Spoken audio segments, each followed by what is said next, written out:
কি অপূর্ব, কি সুন্দর জায়গা, কি অপূর্ব জায়গা আমি বলতে পারবো না।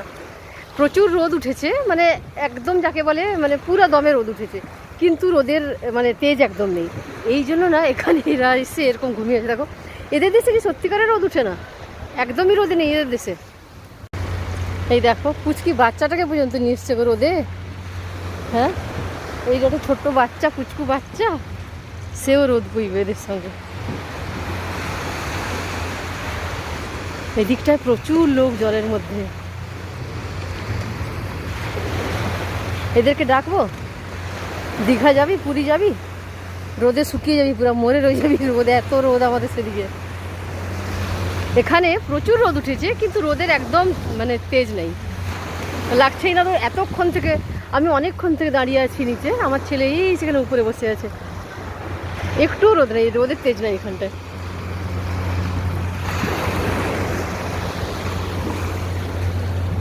কত লোক দেখো জলে নেমেছে, বাপরে।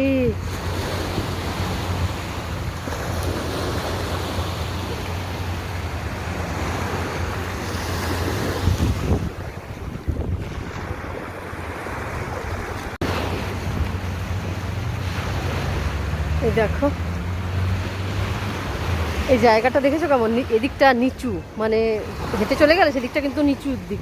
আমাদের সেদিকে কেমন মানে সমতল, মানে হেঁটে চলে যাবে অনেকটা, তুমি হেঁটে চলে যাবে, জল ততটাই থাকবে। আর সেরকম একটা ভয় লাগে না, এখান থেকে কিন্তু নামতে ভয় লাগছে আমাকে, আমি নামবো না। কত লোক নেমেছে দেখো, কত টুকুটুকু বাচ্চাগুলাকে এনেছে বাবারে। আর এদের দেশে কি সত্যিকারের রোদ উঠে না, টয়লা ফয়লা বিচ্ছিরি কীরকম ঘুমিয়ে আছে দেখো।